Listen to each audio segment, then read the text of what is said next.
How to bet Thursday night football between the Browns and the Broncos. NBA Pick'em is back in our lives. And is this the end of the line for the Los Angeles Dodgers? Happy Thursday and welcome to Bet. My name is Joe Fortenbaugh. Tyler Fulgham has been fired. Anita Marks is in his stead. I kid, America. Stop it. I kid. Tyler is on vacation, so we've upgraded with Anita. Anita, over under 20 prop bets on the Thursday night football game tonight. What do you got?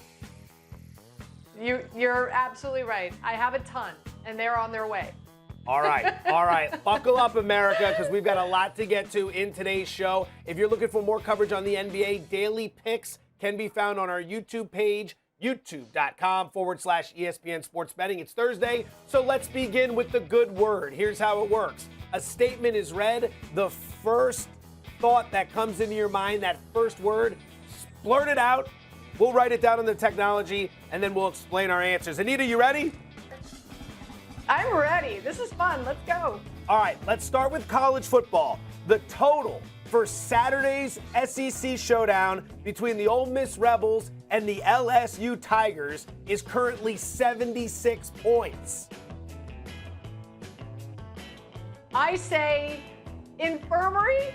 That's the first thing that comes to mind. I mean, you're talking about injuries. Ole Miss, chances are they're going to be playing without their starting quarterback and two of their top three wide receivers. I know both these defenses struggle, but how's Ole Miss going to put some points on the board? So I'm going under here because they are an infirmary.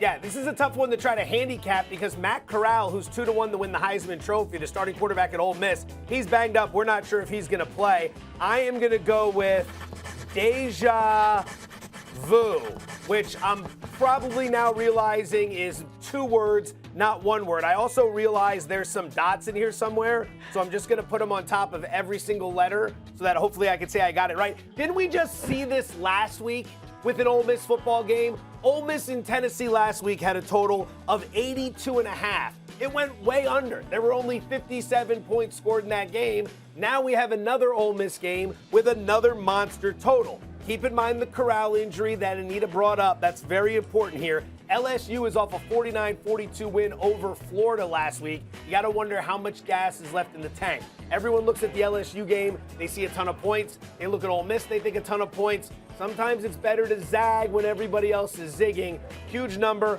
I'm like Anita. If I'm going to make a play on the total, I would be looking at the under. All right, the good word, number 2. Hockey.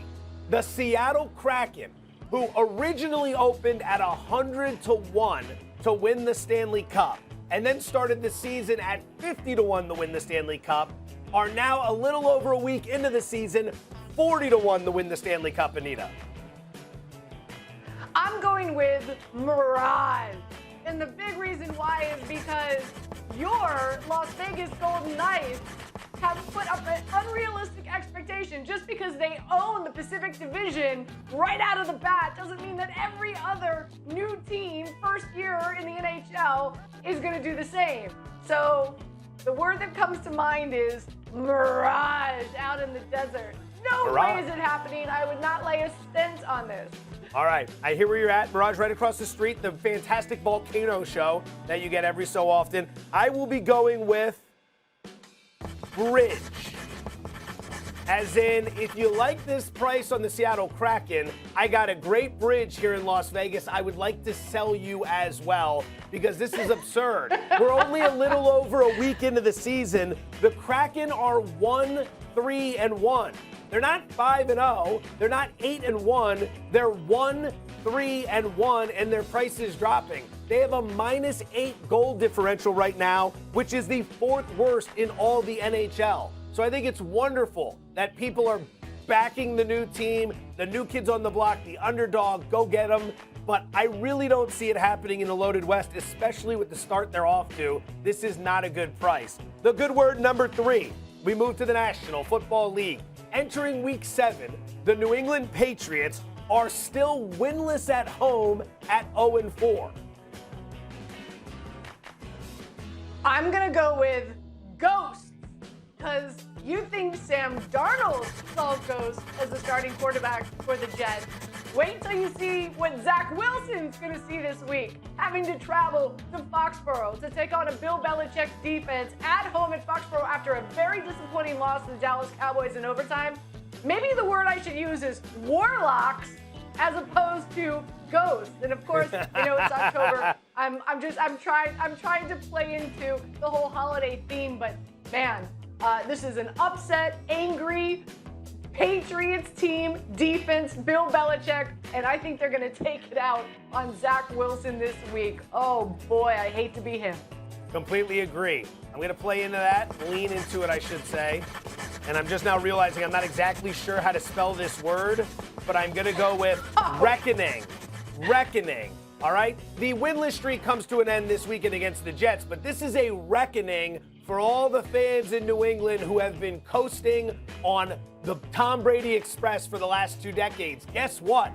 Life is a lot different when you don't have the best player in the history of the game quarterbacking your team. Since Tommy Boy left, the Patriots are 9-13 straight up, 9-13 against the spread. Their only wins this season are against the Jets and the Texans. And they almost lost that game a couple weeks ago against the Texans. The last 2 years, if you go back to last season, the only teams they've beaten with a winning record, Miami last year and the big upset over the Baltimore Ravens on Sunday Night Football in the rain.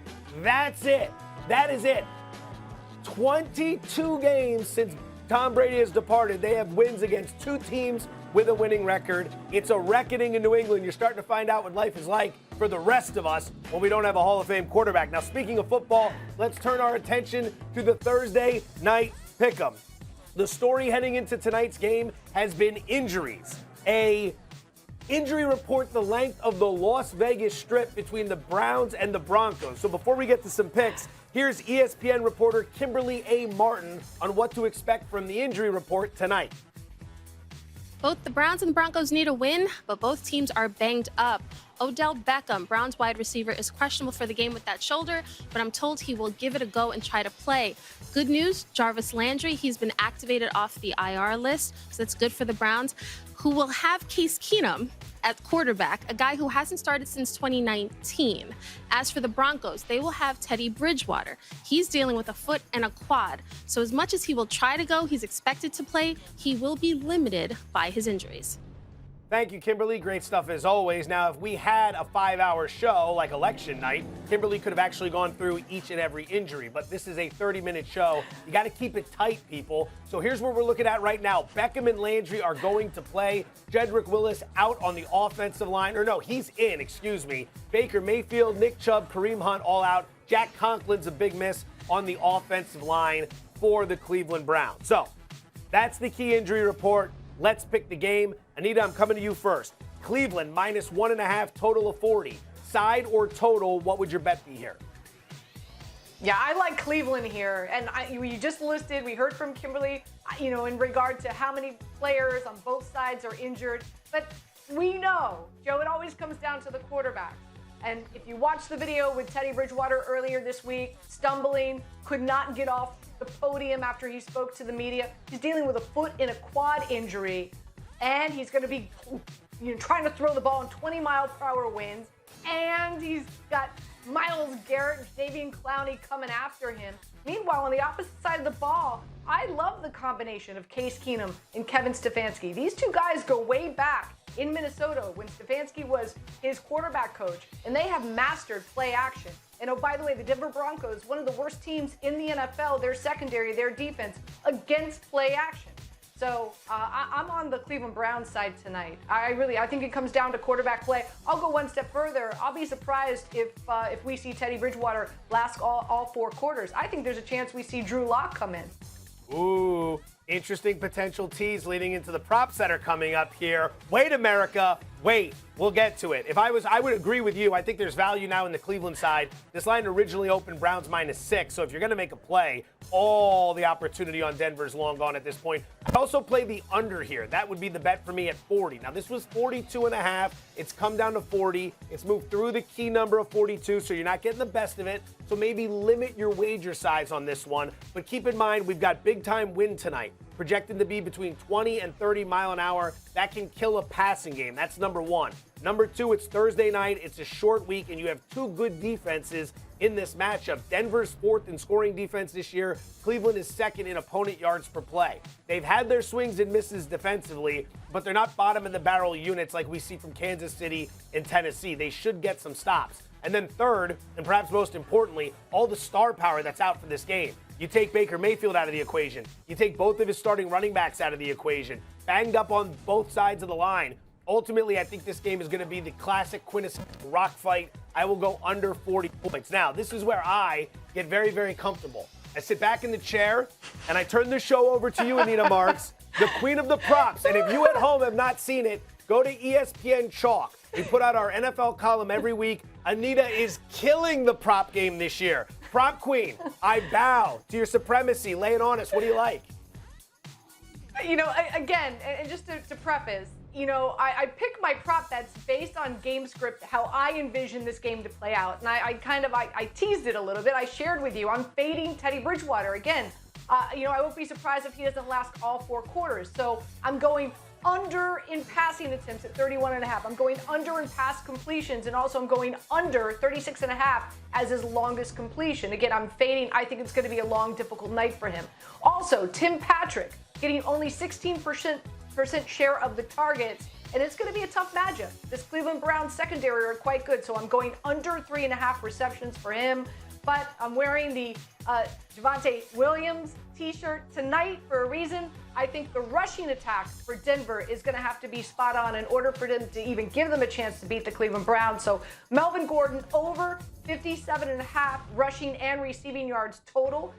In 3 games this season, he's averaging 21 receiving yards. Also, the Browns ranked 29th against opposing running backs in the passing game. And Javonte Williams over 11.5 carries. These two running backs are splitting the carries in the backfield. So I like over 11.5.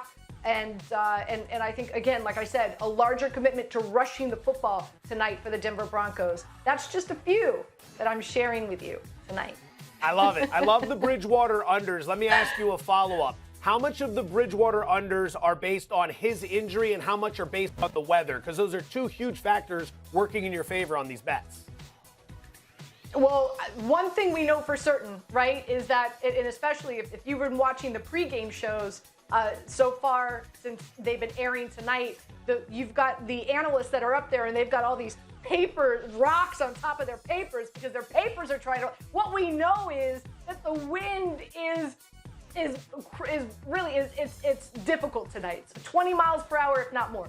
That we know. So that factors in. So I'd say 70-30%. And because, you know, listen, Teddy Bridgewater could get all kinds of shots to make him feel good so that it could mask the pain coming in. But how long are they is that gonna last? And especially, like I said, with Myles Garrett, Jadeveon Clowney coming after him. So I'd say 70-30, 60-40%. But again, what we know, the weather conditions are going to be really tough for Teddy tonight. Excellent. I love it. I've got two props that I'm going to throw in there. These are going to sound like complete moron props. And I can understand if you don't want to bet these because we're talking about the wind. And then here I come betting right into the wind. Prop number one. Case Keenum, quarterback of the Cleveland Browns, over 214.5 passing yards. I just think the number is way too low. He's a backup, yes, but it's not like he's incompetent at the position. We see that around the NFL. Keenum played with Kevin Stefanski as his offensive coordinator in Minnesota. He knows the offense. He's got Odell Beckham. He's got Jarvis Landry. Oh, by the way, his top two running backs are out for this game. I think they're going to have to throw the ball a little bit. 28 quarterbacks in the NFL are averaging more passing yards per game than this prop. Yes, it's low because of the wind and because he's a backup, but I think Cleveland's going to have to move the ball one way or another, and if they do it, it's going to be through the air, so I'll take a shot. McManus, over 1.5 field goal attempts. Again, with massive wind, this is probably something you don't want to get behind, and I understand that, but he hasn't missed all season. 12 for 12 in the field goal department. Denver, keep in mind, 28 in offensive red zone touchdown conversion rate. What that means is once they get into the red zone, they're very poor at turning that trip into a touchdown. So I think in a low-scoring game, where points are going to be at a premium, McManus is going to get his opportunities. He's been very good this year. He knows how to kick and win. He plays in Denver. It's nothing new for him. 1 or 2 opportunities here, we knock him through, we get the win. But I can understand, America, if you have trepidation about a guy making bets like this after doing a big weather report to open the show. Speaking of weather, let's get tropical, in the words of Jackie Moon. The parlay to paradise coming your way as it does each and every Thursday. Here is how we did last week. And if you're wondering why Tyler Fulgham is not on the show, he blew it. He absolutely blew it. We had 4 of 5. We were this close to doing it for the first time ever. Kansas City, Washington did not go over. That's not why he's not on the show. We love him. Like I said, he's just taking a vacation. So here we go, back to the drawing board. Anita will pick 2 games, I will pick 2 games, and then we will bring on our special celebrity guest, and that person will make their pick as well. Anita, pro football, college football, the floor is yours. Give us your 2 bets for this week. Okay, I'm going NFL here. My first pick is, believe it or not, is the Raiders, the Las Vegas Raiders, -3 against the Eagles. Listen, this is a team that surprised me last week. I thought for sure with everything that happened with Gruden, they were just going to tank it, forget about it, but they came out, man, they played strong. They were really impressive. Carr has been great. Best quarterback in the NFL with explosive passing plays. What are those plays? Completions, 20 yards or more. I'm expecting a big day between him and Ruggs against an Eagles defense that I don't think is going to challenge them, especially on the offensive line. So that's play number 1, is the Raiders -3 at home, back at home against the Eagles. Sorry, Joe. I know you're a big Eagles fan. Number 2. They stink. Don't feel bad. Don't feel bad. They stink. They're losing every game. They're terrible. Go ahead. You bet into them if you want to. They were so bad last week. They were so bad. Anyway, my play number 2 is the Colts. Give me the Colts with the points, +4. Okay, Wentz, listen, and you know Wentz, former Eagles quarterback. Listen, he's coming around. I think he's feeling better from the start of the season, having those 2 ankle injuries. And when he's not pressured, 70% completion percentage. He's averaging 11 yards per attempt. And he's going up against the 49ers. They're 24th in pressure rate. They're 15th in sack rate, so he should have all day back there. Also, don't forget, you got Jimmy G expected to start coming off of a calf injury. He's not 100%. And if he can't go, Trey Lance is dealing with a knee issue. He hasn't even been able to practice. So I like the Colts getting the points, +4, going up against the 49ers. I like it. I think you're onto something there that people should pay attention to, not just for the short term. You're right. Indianapolis is coming around. We did see them lose to Baltimore, but they had that game. Then they hammered the Texans last week. This is a good football team. Everyone's sleeping on them, like they say on Wall Street, buy the dip. And right now is a good opportunity to get the Colts cheap. I'll start with college football. The Ohio Bobcats catching 5.5 at home against Kent State. A little action for Saturday afternoon. Kent State is 0-4 on the road this season. So do you want to lay 5.5 points with them, considering that their 3 wins this year have come against VMI, which is an FCS school, as well as Buffalo and Bowling Green, who are a combined 5-9. Kent State's biggest weakness is they can't stop the run. I believe they're 116th in run defense right now. Guess what Ohio does really well? Run the football. Top 20 in rushing yards per attempt. Top 20 in rushing yards per game. If you can run the ball, you can control the tempo, you can control the clock, you can keep your defense rested. Don't be surprised if Ohio doesn't win this game outright. Bobcats +5.5. Pick number 2, we go to pro football. It's the Patriots and the Jets. We're going to go under 42.5 points. Bill Belichick versus rookie quarterbacks. Not much more needs to be said. He faced Zach Wilson back in week 2. He forced 4 interceptions in a game that stayed way under the total. The Patriot offense is getting better, but the Jets do have 2 weeks to get ready for this game. Robert Saleh, the head coach, is a defensive mind. I think he's going to be able to throw at least a couple wrinkles Mac Jones' way. Maybe not stop that offense, but possibly slow them down a little bit. We're going under 42.5 in the Patriots and the Jets. And now to our special guest.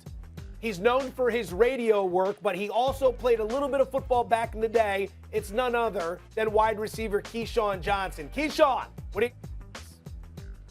I've taken USC to cover against Notre Dame, and I think my Trojans are going to win the game. In fact, I know they're going to win the game. All right, there we go. Big surprise, USC guy taking USC, but there you have it. I know, it's such a homer pick, Joe. It's such a homer pick. It's nice to bring the star power to the show. All right, so there you have it. We got a couple in the NFL, 3 actually total, and we've got 2 in college football. $100 pays just over $2,400. Speaking of college football, let's drill down on some of the key games this weekend. Anita, how would you bet this one? Jim Harbaugh and undefeated Michigan laying 23.5, total of 51 against the Northwestern Wildcats. How do you see it? I'm staying away from the game itself, but I will play the over here. This is a possibility that Michigan, this could be a trap game for them because they might take Northwestern a little easy, looking ahead to Michigan State, okay? What we do know is that, Northwestern, they're giving up over 240 yards per game. We know that Michigan could run the football. And also, I think they're going to hit some big plays against a subpar Northwestern defense. So that's my play here. I'm going over 50.5. I am listening to the possibility that this could be a trap game, but I do like the over. Okay, I like it. We're 20 minutes into the show, and we finally disagree on something. I'm going to play the under here in this matchup. Northwestern's offense has been absolutely abysmal this season. 21 points per game. They rank 80th in yards per play. Michigan has had 2 weeks to get ready, but Anita makes a great point. You got little old Northwestern here, and then you got Michigan State and all the big games on the schedule coming up in the next few weeks. So if Harbaugh has them focused, that's a big if, should be able to get the job done here. Michigan allowing just 15 points per game this season. Their defense should shut down an anemic Northwestern offense, and we stay under 50 points, 51 points, but we'll figure it out. Roulette bet between Anita and I. Actually, with no Tyler, this is a wine bet. Bottle of red, right? That's how we do?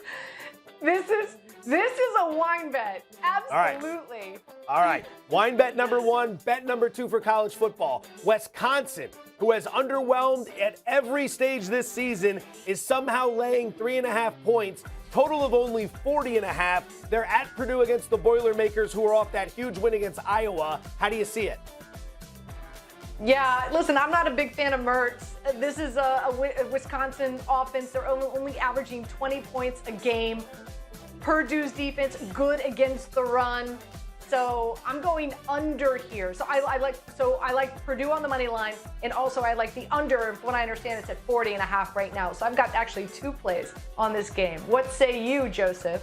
Well, first of all, what say me? No team in the country is more boring than Wisconsin. I mean, this is the most boring football team in the country. I'm sorry to Badger Nation and everyone out there. You guys don't score any points. Your total last week against Army was like 37. Your total this week is 40.5. America likes scoring.